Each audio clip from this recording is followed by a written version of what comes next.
할렐루야. 4월 22일 수요일 매일 성경 묵상 말씀입니다. 오늘 말씀은 창세기 29장 1절에서 20절의 말씀입니다.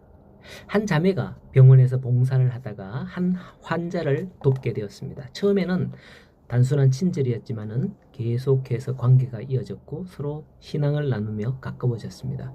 그 만남은 결국 결혼으로 이어졌죠.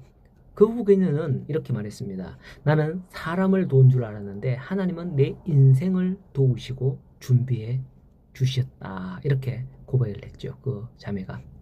그런데 장소는 우물가가 아니라도 하나님은 일상의 자리에서도 만남을 이루어 준다는 그 사실을 우리는 오늘 말씀을 통해서 보게 되고 그리 되시기를 소원합니다.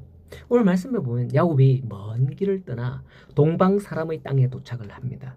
그런데 어디를 갔냐? 바로 우물을 찾아갔다는 거예요. 그 우물은 하란의 목자들과 양의 우물이었던 겁니다. 사막에서는 오아시스를 찾아야 생명을 유지할 수 있는 거죠. 역시나 그 우물을 통해서 많은 목자들과 양들을 만나게 되는 거예요. 우리나라도 보면 과거 시험이나 뭐 옛날에 조선시대 과거 그런 것들을 볼 때 한양으로 가거나 할 때 항상 이렇게 거쳐가야 하는 곳들이 있죠. 주막. 주막이 객들에게는 안식처가 되기 때문에 주막을 먼저 찾아야 하룻밤을 유숙할 수 있는 거예요. 그렇게 드라마나 이런 드라마 같은 데를 보면 주막을 가서 자기도 하지만은 또 주막에 가서 그 동네 그 인근의 정보를 얻게 되죠. 어느 길로 가야 안전한지, 어느 길로 가면 산적이 나오는지 뭐 이런 것도 나오고요. 마찬가지로 야곱도 그 우물에서 외삼촌 라반에 대해서 알아보게 됩니다.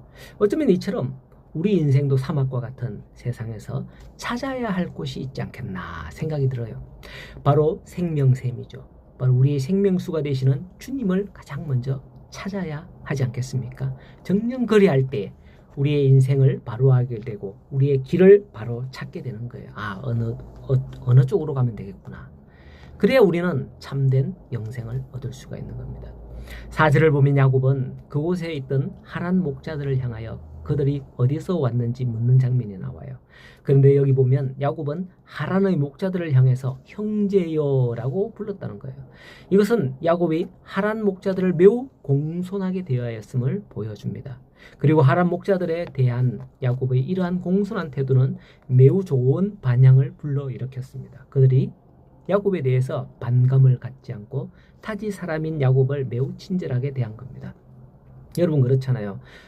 누가 여러분들에게 길을 물거나 뭐 이럴 때에 뭐 좀 낯선 사람이거나 이럴 때는 얼른 자리를 피하거나 이렇게 하지 않아요? 그렇거든요. 이 야곱에 대해서 반감을 갖지 않고 친근하게 대한 것은 참 좋은 일이죠. 우리는 여기서 매우 중요한 진리를 새삼 깨닫습니다. 그것은 바로 마태복음 7장 12절인데요. 무엇이든지 남에게 대접받고자 하는 대로 남을 대접하라 하는 말씀이 나옵니다. 그 교훈을 하신 예수님의 말씀이죠.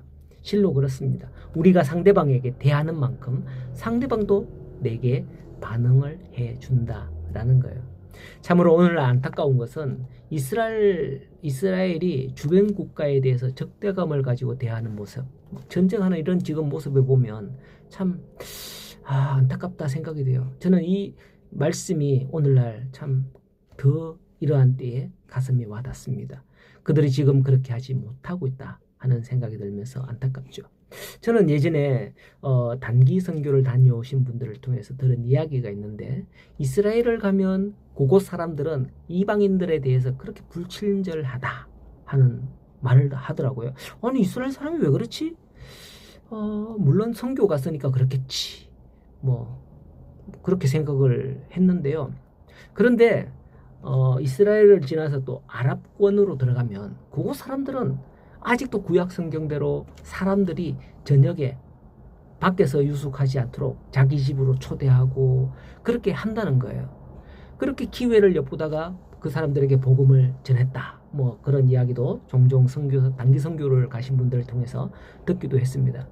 좌우지간 야곱의 이런 형제여 하는 이런 친근한 태도는 그들을 형제로 만들게 되고 서로 말을 트게 되는 거예요.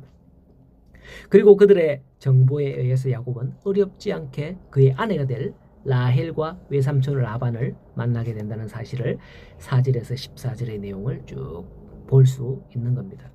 여기서 특별히 양떼에게 물을 먹이기 위해서 양떼를 몰고 오는 라헬과 야곱의 만남은 아버지 이삭의 신부감을 구해 하란으로 갔던 아브라함의 그 종의 모습을 보는 듯합니다. 그렇게 순적히 만나게 되는 두 사건은 결코 우연에 의해서 발생한 사건이 아님을 알 수 있는 겁니다.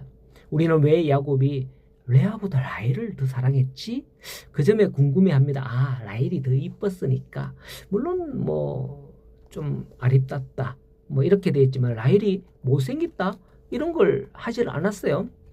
17절에 말씀해 보면 레아는 시력이 약하고 라헬은 곱고 아리답다 이렇게 했거든요. 분명히 표현이 달라요. 라헬이 더 예뻐서 여기는 사실 레아가 결코 못생겼다고 하지는 않았어요, 사실은. 그런데 야곱이 라헬을 더 사랑하는 이유가 뭘까? 제 생각에는 바로 이 우물에서 첫 만남이 라헬이어서가 아니겠나 싶어요. 그래서 야곱은 라헬을 더 사랑하고 라헬을 위해서 내가 7년을 섬기겠습니다 라고 했다고 생각해 볼 수 있습니다. 여러분 그렇잖아요. 우리가 가끔은 여러분 중에서 그렇진 않겠지만 첫사랑을 잊지 못해서 생각하시는 분들 있지 않나요? 내가 초등학교 때 아니면 유치원 때 누구 짝지를 생각하고 뭐 이런 어쨌든 처음 만난 사람이 라헬이라 하는 거죠. 그렇기 때문에 아마 라헬을 더 사랑하지 않았을까? 뭐 물론 제 생각이 그렇다는 거죠.